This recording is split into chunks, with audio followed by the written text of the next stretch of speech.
বিয়াই তুই মরি গেলি রে বিয়াই, আমার বিয়ান কার সাথে থাকবে রে বিয়াই।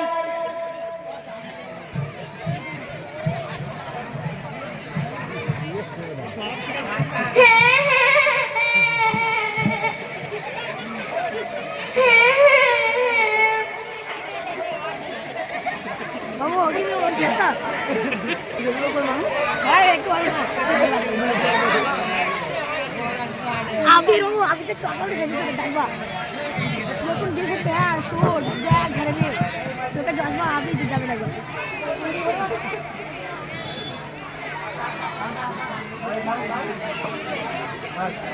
अस्सलामु अलैकुम वरहमतुल्लाहि वबरकातुहू। ওয়ালাইকুমুস-সালাম ওয়া রাহমাতুল্লাহি ওয়া বারাকাতুহু। বোন রুকসা, আজ সকালে জরুরি এক দরকারে তোমার কাছে এসেছিলাম, কিন্তু তোমাকে না পেয়ে ফিরে গিয়েছিলাম। তুমি কি কোনো দরকারে কোথাও গিয়েছিলে? হ্যাঁ বোন, আজ সকালে আমি এবং আমার অনেক প্রতিবেশী মহিলা মিলে উজুনিয়া গ্রামে এক ব্যক্তি মারা গেছে, সেখানে গিয়েছিলাম। ইন্না লিল্লাহি ওয়া ইন্না ইলাইহি রাজিউন। আল্লাহ তাকে ক্ষমা করেন এবং জান্নাতুল ফেরদৌস নসিব করুন। হ্যাঁ বোন, তো মৃত্যু ব্যক্তি তোমার আত্মীয়-স্বজনে কে ছিলেন? আমার চাচাতো ভাইয়ের নানি, শাশুড়ি, ভাইপোর ছেলের খালুর দুলাভাই। সেই সূত্রে সে আমার কে হয় আমি ঠিক বলতে পারবো না বোন। কি বলছো বোন? সে তো তোমার দূরে আত্মীয় হয়ে যাচ্ছে, তাছাড়া তোমার মাহারাম ব্যক্তিও নাই, সেখানে তোমার গিয়ে কি লাভ তা তো বুঝলাম না। আজব তো, 8 মাস ক্যান্সার ভোগার পর আজ একটা মানুষ মারা গেছে, সে তো চিরদিনের জন্য চলে যাবে কবরে, তার মরা মুখটা দেখবো তা কি কখনো হয়? এখানে লাভ লোকসান হিসেবে আসে বলে থেকে তা তো বুঝি না। আফসোস, সত্যি আমরা অনেক কিছুই বুঝি না এবং বোঝার চেষ্টা করি না। আচ্ছা তুমি বলো তো বোন, এই যে 8 মাস মানুষটা অসুস্থ অবস্থায় পড়েছিল, তখন কি তুমি দেখতে গিয়েছিলে?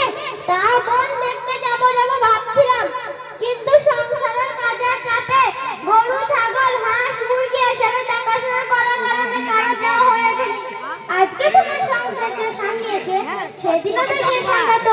পার্থক্য শুধু এটাই হতো যে অসুস্থ ব্যক্তিকে দেখতে গেলে ওকে সান্নিধ্যে তুমি আল্লাহ বুঝে আল্লাহর হতে তুমি, কিন্তু গায়ে মারা মাইয়াতকে দেখতে গেলে কোনো সাহায্যের অংশীদার তো হতেই পারবে না, উল্টো নিজে ক্ষতি করে এসেছো। ও মা গো, এখানে ক্ষতির কাজ কি করলাম আমি?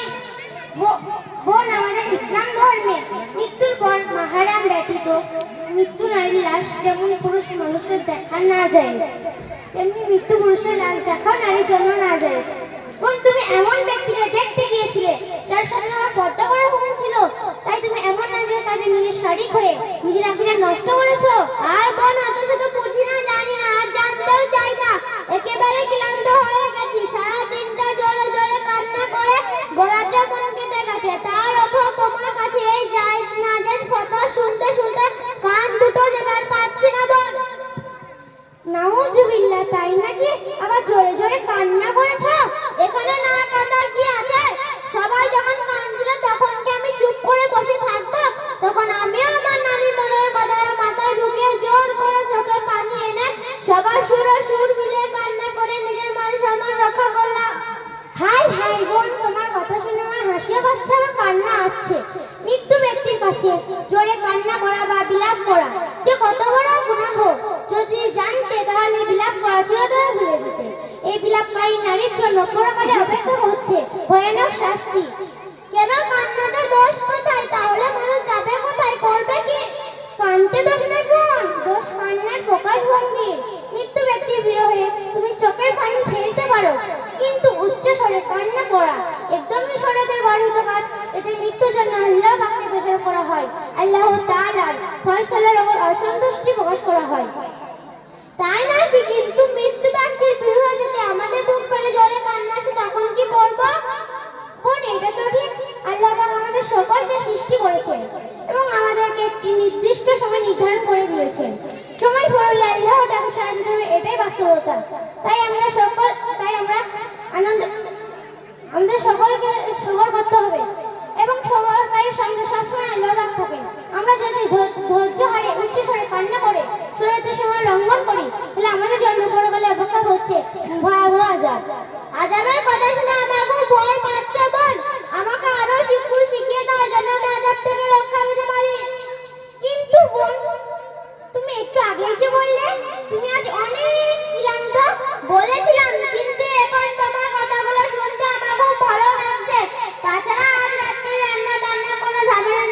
জানো তো বোন, মরা বাড়িতে আজ যে গরু জবাই হয়েছে না, সেটা দেখার মতো ছিল। রান্নাও হয়েছে, মাংসটা খাসা পেট করে খেয়েছি, আবার বাড়ির জন্য টিফিনে করে নিয়ে এসেছি।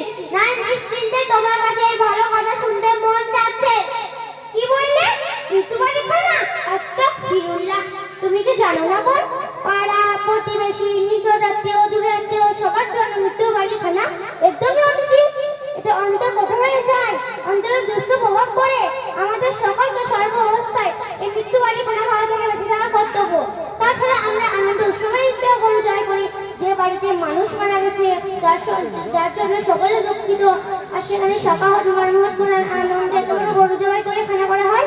এটা কি আশ্চর্যের ব্যাপার নয়? সত্যি তো, এসব আমি কখনো আগে ভেবে দেখিনি। এটা ঠিক যে আমরা ঈদে বিয়ে আকিকার ইত্যাদি হিসেবে গরু জবাই করি, কিন্তু সব বাড়িতে এই কাজ ঠিক করে তো মনে হচ্ছে না বোন। হ্যাঁ বোন, আমাদের ভাবতে হবে এবং সমাজকে ভাবাতে হবে, আমাদের জানতে হবে এবং সমাজকে জানাতে হবে। আমাদের উচিত মহিলাদের মৃত্যু বাড়িতে বেশি ভিড় না জমিয়ে পুরুষদের জানাজার মাঠে ভিড় জমানো। আমাদের উচিত সুরে সুর মিলে উচ্চ স্বরে কান্না না করে মৃত্যু ব্যক্তির পরিবারকে সান্ত্বনা দেওয়া। আমাদের উচিত মহিলাদের মৃত্যু বাড়ি যাওয়ার আগ্রহ কমিয়ে মৃত্যু ব্যক্তির নামে কোরআন, কালিমা, দরুদ, নফল নামাজ, রোজা এবং দান সৎকার ব্যবহার সচেতন হওয়া। আমাদের উচিত গরুগানের পরিবর্তে ওই টাকা মসজিদ, মাদ্রাসা এবং গরিব মিসকিনদের দান করে দেওয়া, যাতে মৃত্যু ব্যক্তি কবরে শান্তি পায়।